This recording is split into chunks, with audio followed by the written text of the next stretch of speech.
기도하겠습니다. 하나님 아버지, 하나님의 말씀을 듣습니다. 우리의 마음과 영혼의 눈과 귀가 열리게 하셔서 하나님의 말씀이 진리인 줄 깨달아 알게 하시고 그 말씀이 옥토에 뿌려져 30배, 60배, 100배의 결실을 맺게 하여 주옵소서.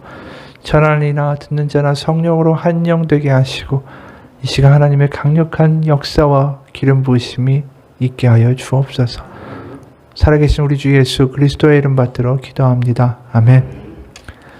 종이 누리는 자유라는 제목으로 같이 은혜 나누기 원합니다. 놀부 마누라가 장에 갔습니다. 다들 놀부 마누라가 얼마나 성질이 더러운지 다 아니까 슬슬 피해 다녔습니다. 그런데 그 간 큰 거지 한 명이 놀부 마누라한테 오더니 마님 한 푼만 줍시오 이렇게 얘기하는 겁니다. 심술기가 발동한 이 놀부 마누라가 지나가던 똥개 한 마리를 가져다가는 이렇게 말하는 겁니다. 네가 이 똥개한테 아버지라고 한 번만 부르면 내가 동전 한 입을 주지 라고 말했습니다. 한 번 부르면 한 입이라고요? 그럼 10번 부르면요? 그럼 당연히 10입을 주지. 흥미로운 구경거리에 사람들이 모여들었고 이 거지가 실제로 머리를 꾸벅꾸벅 숙이면서 아버지 아버지 아버지 하고 10번을 불렀습니다. 그걸 보고 놀부 마누라가 배꼽이 빠져라 웃어대고는 약속대로 동전 10입을 주었습니다. 그러자 이 거지가 더욱더 큰 목소리로 외치는 겁니다. 감사해요 어머니, 감사해요 어머니. 악한 이가 이렇게 당하는 걸 보면은 좀 고소한 생각이 들죠. 이런 관계들이 사실은 예수님 시대에 되게 많았습니다. 이 강자, 특히 권력이나 부를 독점적으로 가지고 있는 사람들이 굉장히 많았고 그들이 없는 사람들을 굉장히 착취하는 구조였기 때문에 그렇죠. 오늘 우리가 보는 본문에 보면 어떤 사람이라고 하지만 대부분의 종들을 거느리고 있는 그 유대 사회에서의 사람들, 부자들은 지주였습니다. 다 땅을 가지고 있는 지주였죠. 그 지주들의 대부분들이 그 땅이 있는 곳에 살지 않았습니다. 땅은 청직이나 관리인들을 도와가지고 소작을 시키든가 아니면 빌려줘서 이자를 받거나 그런 식으로 관리하게 하고 본인은 이제 도시나 다른 데 가서 살았죠. 그렇기 때문에 그걸 이제 전문용어로 부재지주라고 불렀습니다. 거기에 있지 않은 지주다라는 뜻이죠. 실제로 우리가 이런 관계들, 어떻게 보면 강자와 약자와의 이런 모순된 관계들이 성경에는 그대로 투영이 되죠. 누가복음에 보면 16장에 불의한 청지기가 등장하죠. 거기 보면 1절에 이런 말씀이 있습니다. 부자에게 청지기가 있는데 그가 주인의 소유를 낭비한다는 말이 그 주인에게 들린지라. 그러니까 여기에 보면 부자가 자신의 청지기가 그 소유를 낭비한다는 것을 남을 통해서 얘기를 들었다. 이게 무슨 의미입니까? 부재지주라는 거예요. 그 땅에 같이 사는 게 아니라 멀리 살고 있는데 그런 소문과 풍물이 자신의 귀에 들어왔다라는 거죠. 그래서 그 누가복음 16장 2절 이하를 보면 주인이 그를 불러 이르되 내가 너에게 대하여 들은 이 말이 어찌 됨이냐 네가 보던 일을 세마라 청지기 직무를 계속하지 못하리라 하니. 그러니까 문제가 있으니까 장부를 가져오라는 거죠. 3절에 청지기가 속으로 이르되 주인이 내 직분을 빼앗으니 내가 무엇을 할까? 땅을 파자니 힘이 없고 빌어먹자니 부끄럽구나. 내가 할 일을 알았도다. 이렇게 하면 직분을 빼앗긴 후에 사람들이 나를 자기 집으로 영접하리라 하고 주인에게 빚진 자를 일일이 불러다가 먼저 온 자에게 이르되 네가 내 주인에게 얼마나 빚졌느냐. 그러니까 이게 이제 그 비유의 앞머리예요. 그리고 나서는 이 청지기가 마음대로 주인이 사실 빌려주고 언제 얼마 받겠다라고 되어 있는 모든 계약을 다 보고는 그 빚을 다 일방적으로 탕감을 합니다. 그러니까 그 당시에 춘공기가 오면 먹을 게 없고 씨를 풀어야지 또 가족들이 수확을 해서 먹을 텐데 어려우니까 자꾸만 이렇게 지주한테 빌리고 그럼 또 이자가 붙고 그럼 또 그 이자에 눌리고 그러다 보면 점점 소장농에서 종, 노예로 신분이 격화되는 일이 다반사였어요. 그러니까 가장 큰 문제는 이자였던 거죠. 사실은 이자만 없어도 어떻게 할 만한데 율법에서 보면 레위기에 이자 받는 것을 금지하고 있습니다. 레위기 25장을 보게 되면 이렇게 말씀해요. 35절 이후에 네 형제가 가난하게 되어 빈손으로 너의 곁에 있거든 너는 그를 도와 거류민이나 동거인처럼 너와 함께 생활하게 하되 너는 그에게 이자를 받지 말고 내 하나님을 경외하여 내 형제로 너와 함께 생활하게 할 것인즉 너는 그에게 이자를 위하여 돈을 구워주지 말고 이익을 위하여 내 양식을 구워주지 말라. 근데 이게 하나도 안 지켜지는 거예요. 양식을 빌려주고 돈을 빌려주면서 고리대로 이자를 받는 일들이 너무 많은 겁니다. 실제로 오늘 본문의 27절에 이런 말이 딱 나오죠.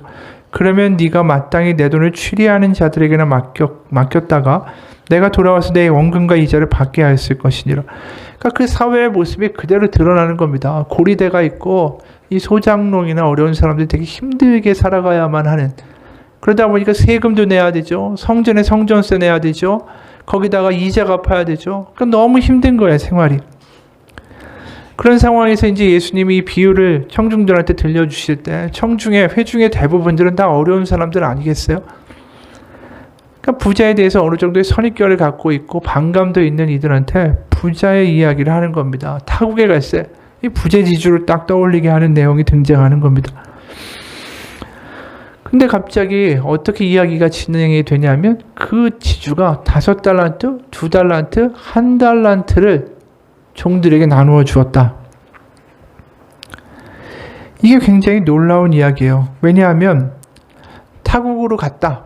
지주가. 뭐 그럴 수 있지. 뭐 일반적인 일이니까. 그리고 전형적인 부자들의 모습을 상상하고 기대했을 텐데 갑자기 어느 정신 나간 부자가 종들한테 그런 거금을 맡기고 가겠습니까?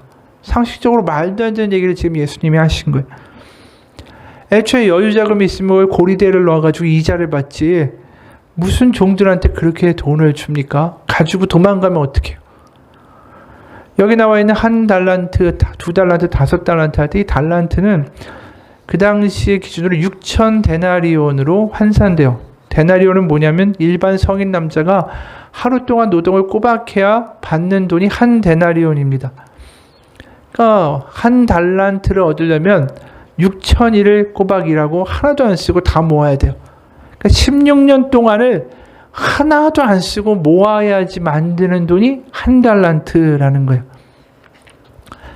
그 당시에 갈릴리하고 베레와 지역에서 들어오는 조세 수입이 1년에 200달란트 정도였으니까 이 예수님 비유에 나오는 5달란트, 2달란트, 1달란트는 말도 안 되는 거금이었습니다. 일반인은 꿈도 못 꾸는 금액을 지금 종들한테, 노예들한테 주고 간다.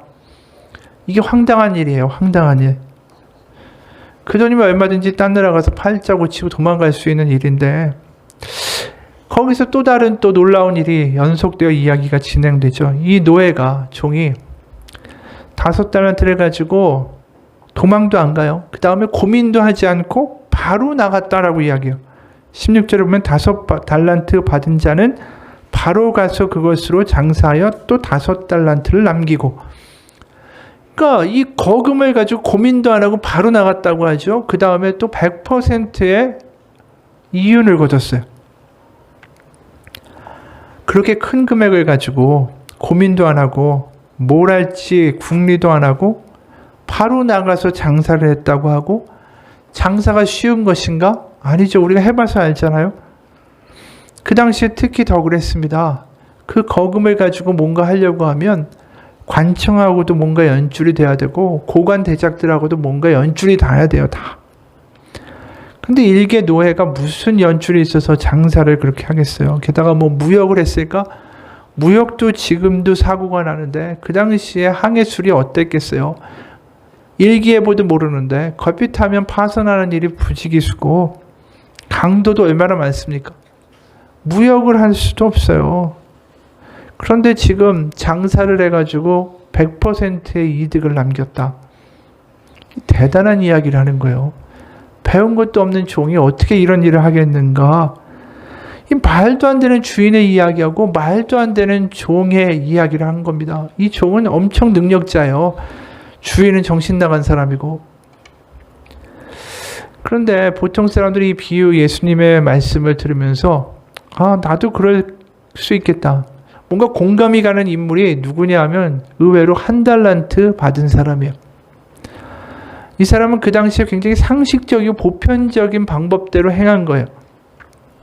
18절에 보면 한 달란트 받은 자는 가서 땅을 파고 그 주인의 돈을 감추어 두었더니, 우리가 볼 때는 이거 뭐 땅에 묻어놓는 게 어떻게 정상적이냐 그렇게 얘기할 수 있는데, 그 당시의 역사학자들이 보면 가장 보편적으로 행했던 세 가지의 자금 운용 방법이 있어요. 하나는 아까 말한 대로 고리대, 그 다음에는 땅을 사는 거, 그 다음에 마지막으로 돈을 땅에 묻어놓는 거.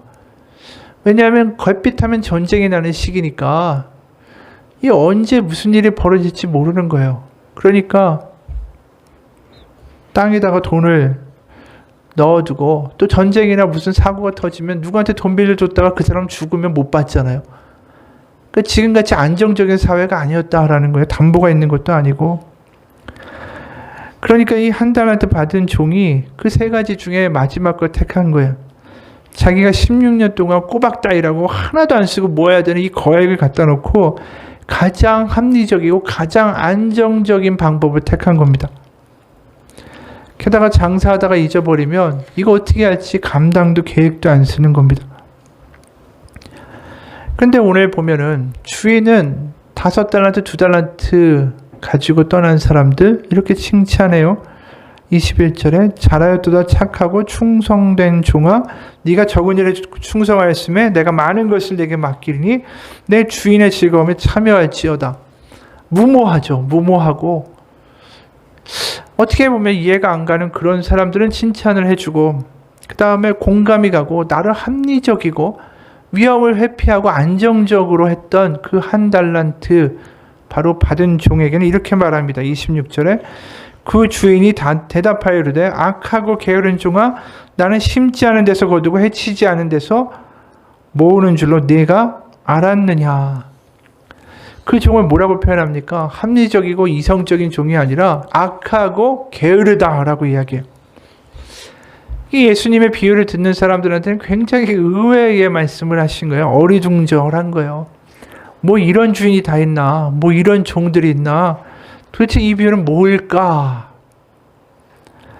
근데 여기 나와 있는 한 달란트 받은 종의 근본적인 문제는 그가 주인이 어떤 사람이고 어떤 마음을 가진 분인가에 대하여 알지 못했다. 바로 그게 문제였어요.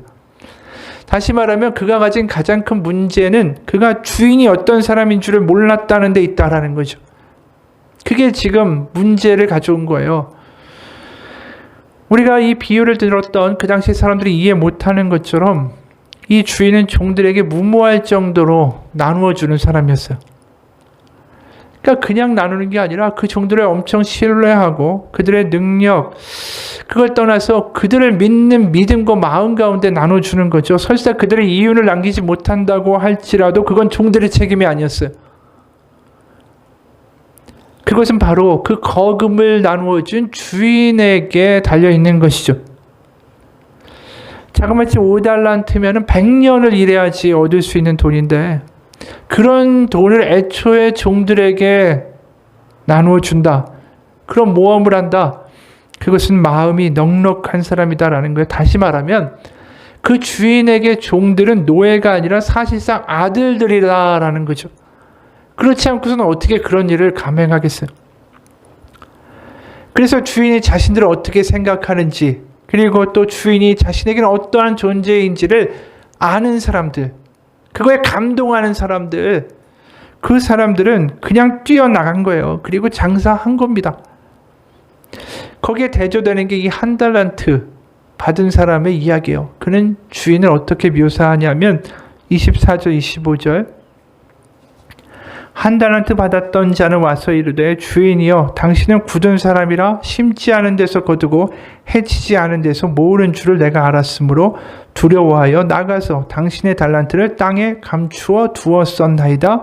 보소서 당신의 것을 가지셨나이다. 여기 주인을 뭐라고 부릅니까? 당신은 굳은 사람이라, 마음이 굳은 사람이고 모진 사람이고 그래서 두려워하였다라고 이야기를 해요. 그래서 언제든지 주인이 악하고 모질이기 때문에 책임을 추궁할 수 있고, 그래서 한 달란트를 잃어버리면 아주 문제가 심각하게 만들어버릴 사람.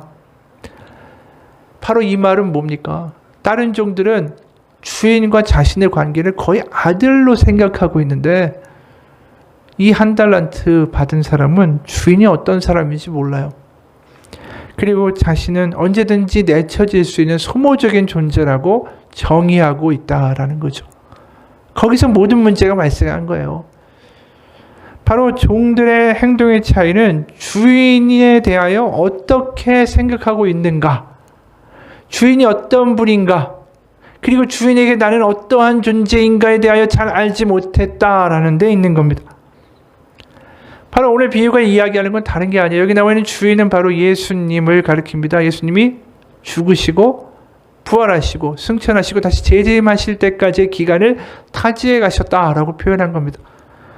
바로 하나님을 이 땅에서 우리가 살면서 어떤 분으로 인식하고 살고, 하나님에게 나는 어떤 존재인지에 대하여 잘 모르면 결국 이러한 삶을 살게 돼 있다라는 거예요. 그리고 우리의 삶의 태도와 행동은 바로 하나님, 바로 나의 주인이 어떤 분인지를 아는 데에 따라 달라지게 됩니다. 어떤 분이 이런 이야기를 해요. 애덤스 마크 호텔 학부 시절 이곳에서 벨보이로 아르바이트를 했었다. 벨보이란 호텔에 오는 손님들의 가방을 들어 그들의 묵는 방까지 날라주고 팁을 받는 직업이다. 머리가 노랗고 눈이 파란 백인들은 머리가 검고 눈이 갈색인 동양인인 내가 벨보이로 붙으면 지배인한테 백인 벨보이로 바꿔달라고 항의를 했다. 그게 끝이 아니었다. 설사 손님의 짐을 나를 수 있는 기회가 왔다 할지라도 그들은 자신들과 같은 엘리베이터에 내가 타는 것을 꺼려했다. 결국 나는 다른 엘리베이터를 타고 그들의 방에 찾아가야만 했다. 어디 이뿐인가 짐을 날라주면 나와 손이 닿을 것을 꺼려해서 팁을 바닥에 던지는 사람들도 있었다. 자존심, 돈이 필요해 벨보이를 하는 밑바닥 인생들에게 자존심은 사치일 뿐이었다. 지렁이도 밟으면 꿈틀댄다라고 하지만 벨보이가 꿈틀댔다가는 쪽박을 차게 된다. 그래서 자존심을 주머니에 구겨넣고 동전 한 입이라도 더 벌어야 되겠다는 일념하에 감정 없는 기계처럼 일하는 게 상책이었다. 기분 나쁘다고 누구나 나가면은 바로 채워질 수 있는 그런 자리가 벨보이였다. 나가는 놈만 손해였던 것이다. 그렇게 10여 년을 넘게 일하고 나는 그 아담스 마크 호텔에서 벨보이를 그만두고 은퇴했다. 하지만 나는 여전히 벨보이로 일하고 있다. 내가 지금 일하고 있는 호텔의 이름은 에클레시아. 에클레시아가 헬라어고 한글로 하면 교회죠. 바로 그 호텔의 이름은 에클레시아, 바로 교회다. 그리고 나르고 있는 짐은 호텔의 주인이신 예수 그리스도의 짐이다. 바로 교회 에클레시아에서 벨보이로 일하면서 애덤스 마크 호텔에서는 절대 기대하지 못했던 놀라운 일들을 경험하고 있다. 첫째, 주인께서 내 이름을 아신다. 애덤스 마크 호텔에서는 결코 기대할 수 없는 일이었다. 둘째, 주인께서 내 머리털의 개수까지 세신다. 일개의 도구처럼 쓰였다가 버림받은 내게 충격적인 일이 아닐 수 없다. 셋째, 주인께서 내가 옮겨야 할 짐을 함께 들어주신다. 무거운 짐들을 혼자 낑낑거리며 옮겼던 예전과 달리 너무나도 대조된다. 이로 인해 에클레시아에서 벨보이라는 내 삶은 전과는 너무 다르다. 첫째, 나르는 짐이 전혀 무겁게 느껴지지 않는다. 짐 자체가 무겁지 않기 때문이 아니라 짐의 주인을 내가 심히 사랑하기 때문이다. 둘째, 팁을 목적으로 일하지 않는다. 짐의 주인께서 이미 자신의 모든 것을 내게 아낌없이 주셨기 때문이다. 셋째, 일하는 것이 그냥 일터라고 느껴지지 않는다. 에클레시아는 내가 영원히 거하게 될 집이요 영혼의 고향이기 때문이다. 죄의 종이었던 나를 먼저 찾아오사 자신의 종으로 불러주시고 친구라고 불러주시는 주 예수 그리스도의 무한한 은혜, 십자가의 은혜에 감격하고 살아갈 분이다. 바로 이분의 이야기가 그대로 보여주는 거예요. 우리의 주인, 바로 하나님이 어떤 분인가. 그거에 바로 우리의 삶의 태도와 우리의 행동이 달라집니다. 바로 이분이 하나님을 주인으로 살아가고 나는 거기에 종이라고 생각하며 살아가는데 그 삶의 하루하루가 행복하다라는 거예요.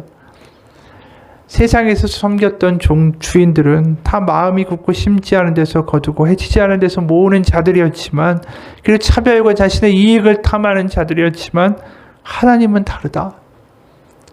나를 떠나지 않는 그 주인, 바로 하나님이 어떠한 분인지를 알기 때문에 거기서 교회를 섬겨가며 살아가는 삶 자체가 기쁘고 담대하다라는 거예요. 신앙의 본질은 다른 게 있지 않습니다. 주인이 어떤 분인가를 알면 돼요. 우리가 말로만 주여 주여 한다라는 건, 내가 원하는 것을 받기 위해서 주여 주여 하는 것은 믿음이 아닙니다.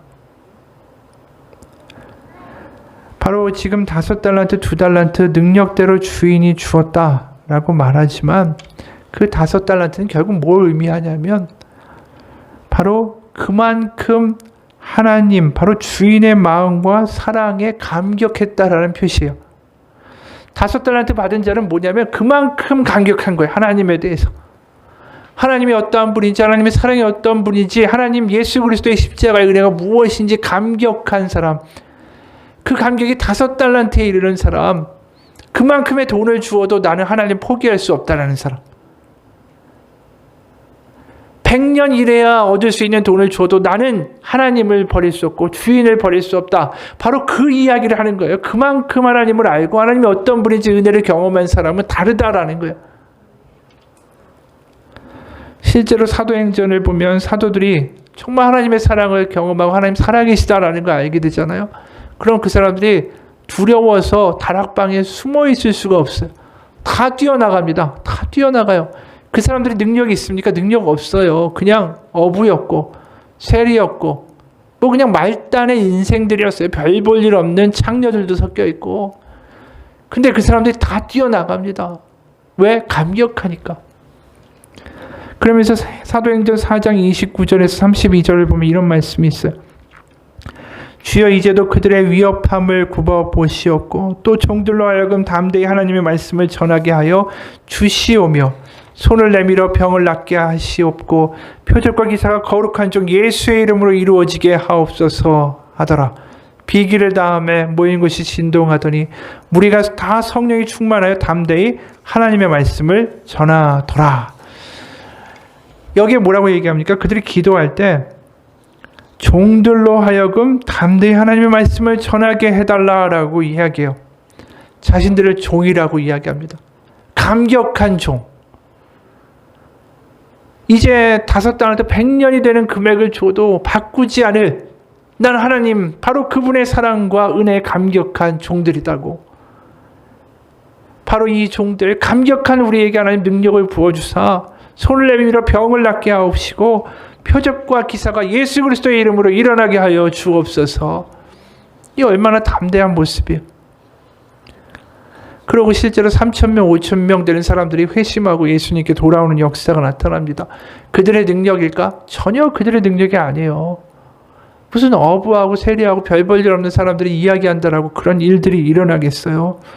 5달란트 나간 사람들이 5달란트를 정말 거둘 수 있는 능력의 사람들이었을까? 아니에요. 그냥 그들은 주인의 사랑에 감격해서 뛰어나간 거예요. 나를 믿어주고 나를 인정해주고 감격한 만큼 뛰어나갔는데 그 결과는 주인이 책임지는 거예요. 바로 하나님이 책임지시고 하나님의 그런 이들에게 능력을 부어주사 표적과 기사와 능력이 드러나게 하시더라. 그게 사도행전의 말씀이에요. 우리가 해야 될 일은 뭡니까? 하나님이 어떤 분인지, 나의 주인이 어떤 분인지 거기에 감격하며 살아가는 게 내가 해야 되는 유일한 일이에요.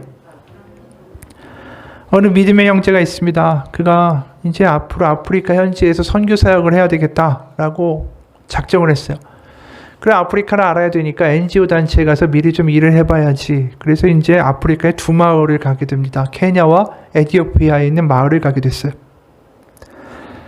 케냐에서는 이제 통근 시간이 4시간이나 되는 먼 데 사는 그 선생님들을 위해서 기숙사를 짓고 정수 시스템을 놓고 또 에티오피아에서는 마을에 학교를 짓고 굉장히 노력을 하면서 일을 했어요. 그런데 막상 큰 일을, 그리고 눈에 확 보이는 변화를 경험하기는 어려웠다라는 거죠. 실제로 하는 일은 먼지가 가득한 차량을 타고 구덩이를 파고 돌을 치우고 빵과 바나나만으로도 끼니를 며칠씩 때워야 되고 장렬하는 태양 밑에서 언어가 통하지 않는 어린 아이들하고 놀아주는 일뿐이었어요. 이거 굳이 내가 아프리카 와서 해야 되나 이런 생각도 들었대요.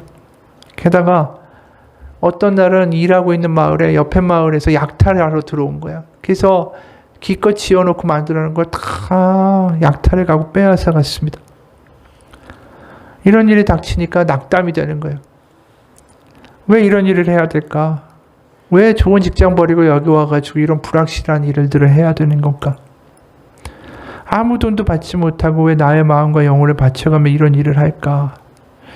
근데 그가 그런 생각이 들 때 깨달은 게 있어요.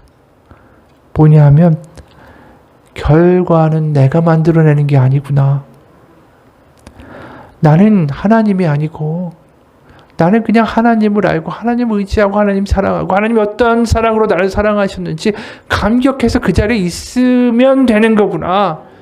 나머지는 하나님이 하는 거구나. 그게 느껴지니까 갑자기 자유가 느껴지더래요.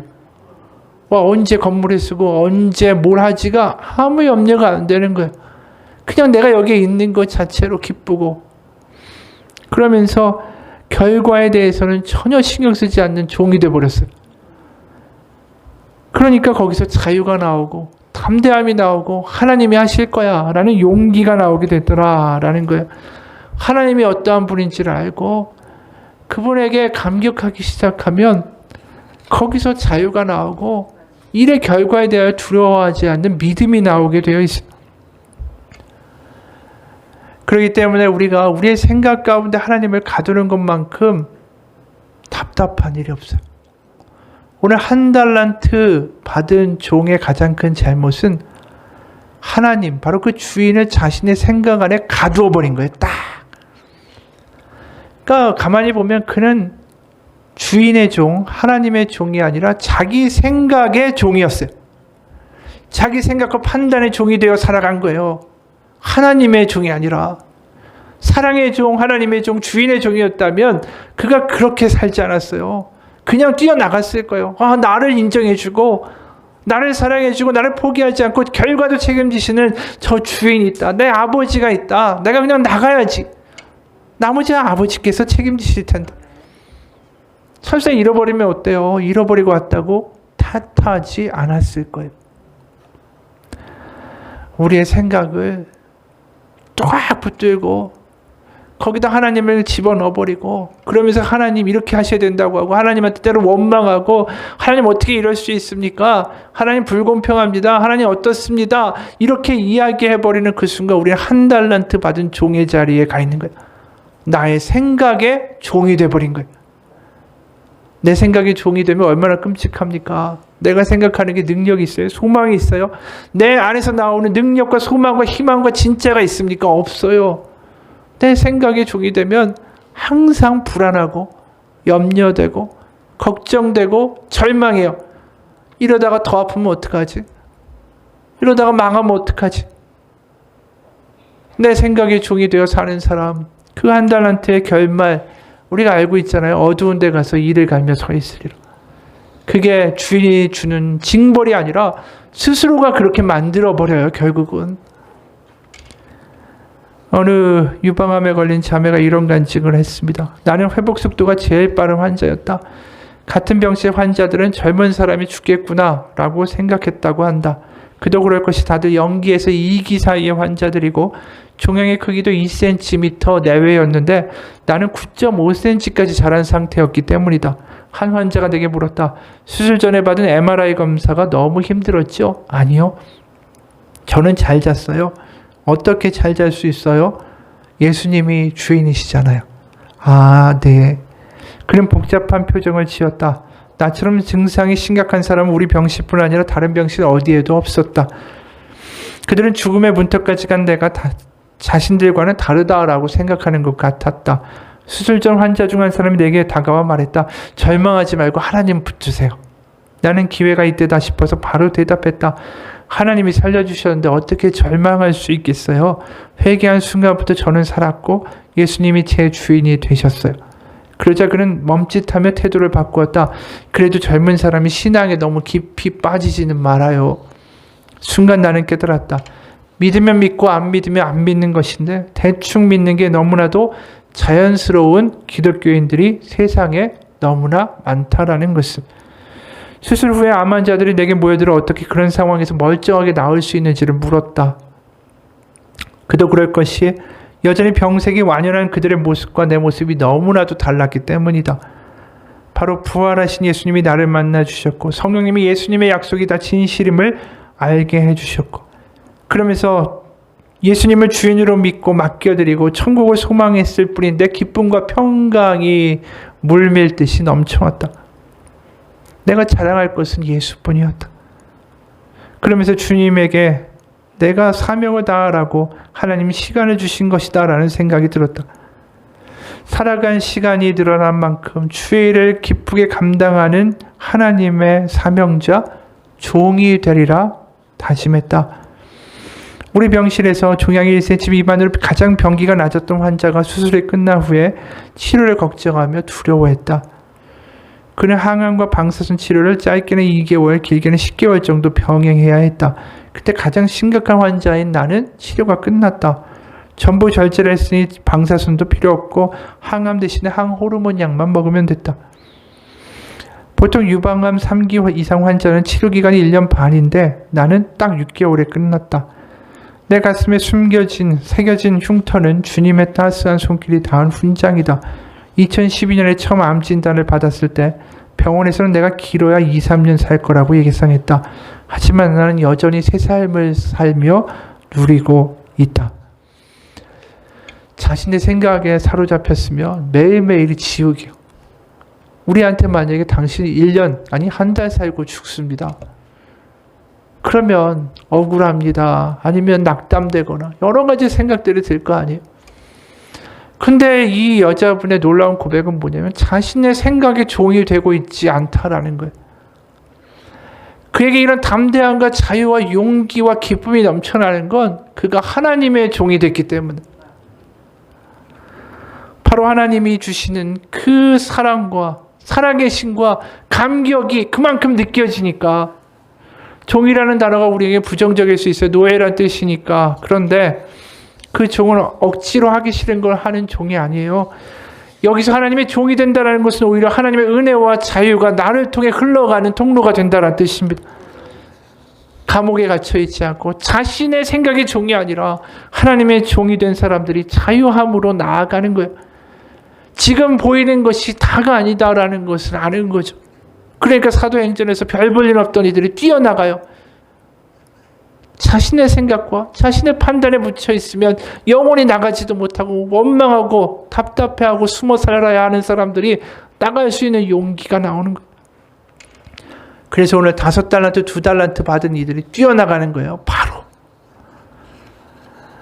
언제까지 우리가 내 생각 속에 하나님을 가두고 생각의 종으로 살아갈 것입니까? 내가 해야 되는 건 뭡니까? 하나님이 나를 믿어주시고 하나님이 나를 어떻게 사랑하시는가 그리고 하나님이 정말로 살아계시다라는 감격 바로 하나님이 어떤 분인지를 알아가고 그거에 은혜와 기쁨으로 살아가는 것 그것이 내가 해야 할 유일한 일이에요. 그럼 하나님이 책임지신다라는 거죠. 우리가 하나님을 주일에 예배당에만 묶어놓고 사는 거 그거 얼마나 불행한 거예요. 그게 1달란트를 땅에 묻은 거하고 똑같은 짓이에요. 우리가 주일에만 딱 예배하고 나머지는 그냥 가서 산다. 땅에 묻어놓고 달란트는 그리고 그냥 사는 거예요. 여전히 걱정하고 근심하고 불안해하고 내 생각하고 내 판단으로. 그러면 하나님의 회복과 하나님의 능력과 하나님의 위로와 하나님의 소망을 맛볼 수 있을까? 맛볼 수가 없죠. 아까도 얘기했지만 30절에 뭐라고 얘기합니까? 이 무익한 종을 바깥 어두운 데로 내쫓으라. 거기서 슬피움의 이를 갈리라. 이건 주인이 만들어내는 벌이 아닙니다. 바로 그가 스스로 자초한 것이지. 하나님이 어떠한 분인지 알고 용기를 내고 다시 하나님 바라보고 나아가면 되는데 그 자리에서 불안해하고 원망하며 스스로의 인생을 초라하게 만들어 간 거죠. 누가 만들어낸 이야기인데 좀 의미가 있어서 오늘 하나 소개하고자 합니다. 어느 날 예수님이 12제자한테 내일은 등산할 건데 큰 돌 하나씩을 들고 오라 라고 말씀하셨대요. 베드로를 비롯해서 제자들 대다수가 주님이 말씀하셨으니까 이왕이면 하는 그런 마음으로 큰 돌을 짊어지고 낑낑거리고 산에 올라가는데, 가룟 유다가 옆에서 보고 있다가 저런 미련한 것들, 큰 돌이든 작은 돌이든 돌이면 되지, 비웃으면서 자기는 조그만 돌멩이 하나를 주머니에 넣고서 아주 딸랑딸랑 그러고 기분 좋게 올라갔습니다. 그렇게 올라갔더니 예수님이 12제자들한테 이렇게 말씀하셨대요. 자기가 들고 온 돌멩이를 깔고 앉으라. 유다는 어떻게 앉았을까? 몇 시간 동안 설교를 하시는데 다른 제자들은 편안하게 앉아있는데 자기는 엉덩이 박여가지고 막 이렇게 앉았다가 저렇게 앉았다. 오늘따라 왜 이렇게 설교가 길지? 그러면서 투덜댔어요. 설교를 끝내고 예수님이 모두 다 배고픕니다 라고 얘기하니까 예수님이 이렇게 하셨습니다. 깔고 앉았던 돌을 들어 하나님께 감사하자. 그렇게 하니까 돌이 빵이 됐습니다. 순종한 제자들은 다들 배불리 먹었어요. 근데 유다는 한 입 딱 털어놓고 나니까 아무것도 없는 거예요. 배가 고파서 혼났습니다. 그러나 하산하면서 예수님이 내일은 조그만 돌을 들고 오라 라고 하셨어요. 베드로를 비롯해서 모든 제자들이 주님 말씀하셨으니까 이왕이면 하는 심정으로 조그만 돌들을 주머니에 넣었는데, 가룟 유다가 이제 머리를 굴린 거예요.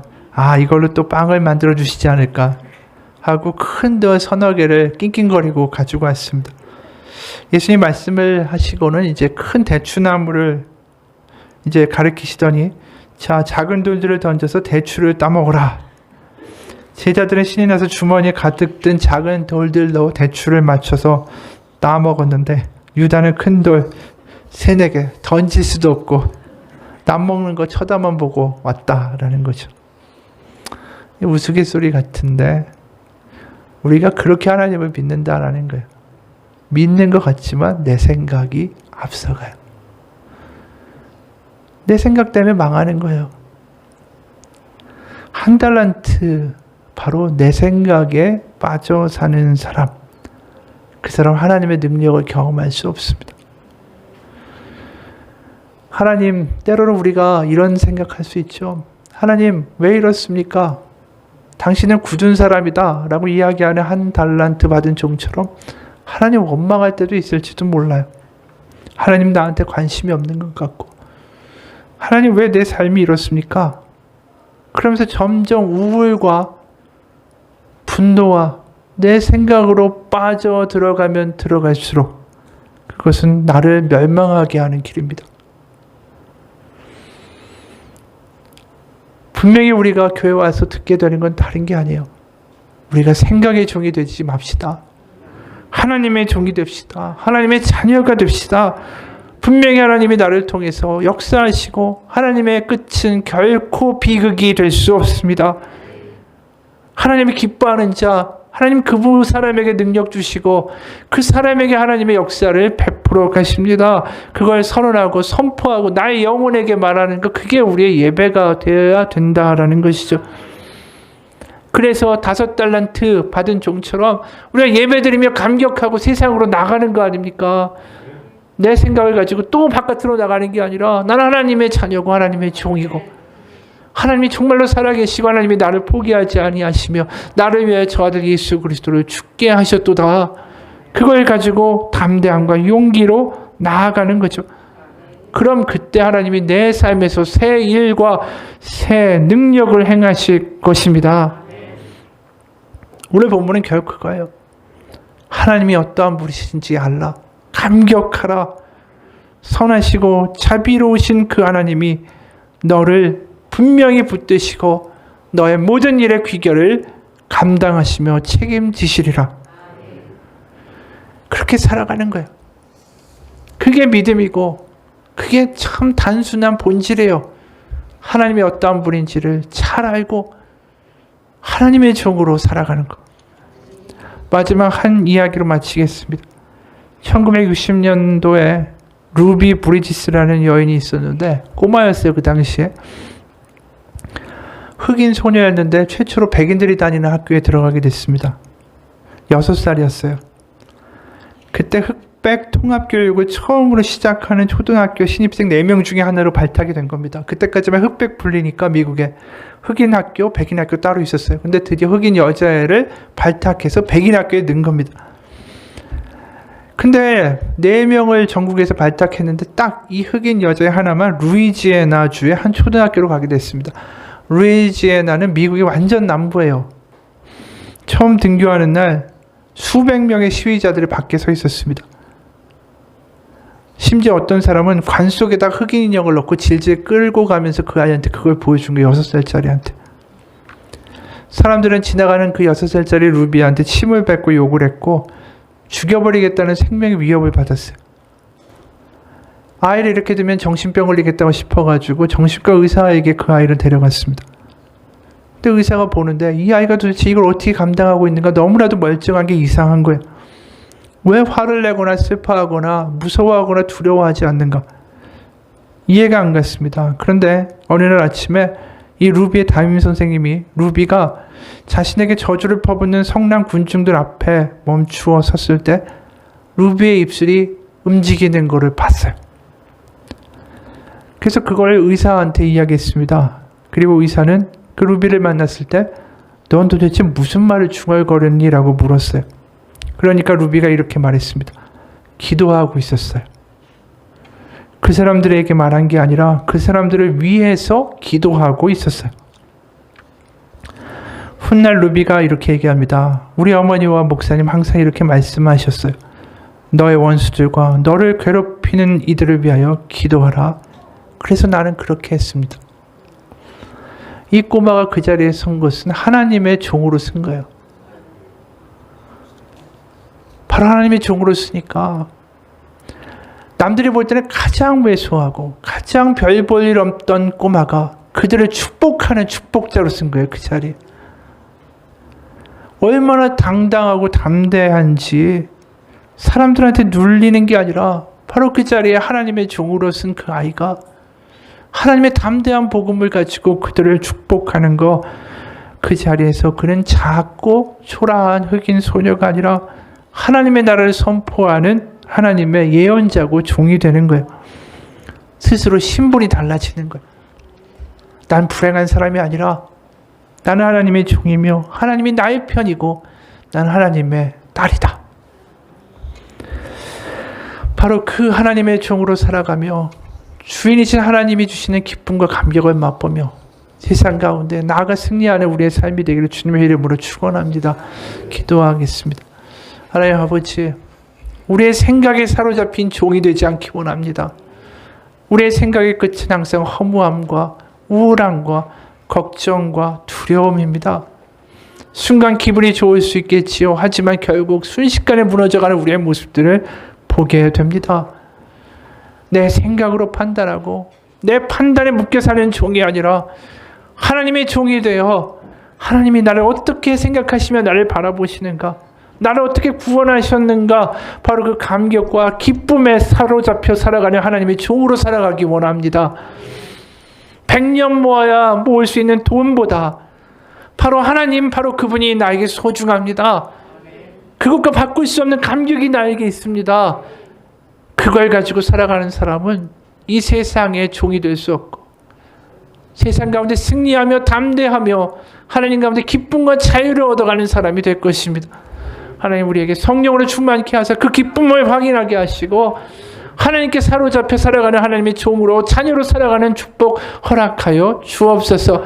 우리가 구하고 찾고 두드릴 때 하나님의 성령으로 충만케 하사 하나님 내가 살아있다라고 말씀하시는 놀라운 음성 듣게 하시고 우리의 낙담과 내 생각이 빠져들어갈 때 말할 수 없는 탄식으로 성령님 우리를 위하여 기도하여 주사 다시 한번 하나님 바라볼 수 있는 용기와 결단 가지고 살아갈 수 있도록 하나님 역사하여 주옵소서. 살아계신 우리 주 예수 그리스도의 이름 받들어 기도합니다. 아멘. 우리 같이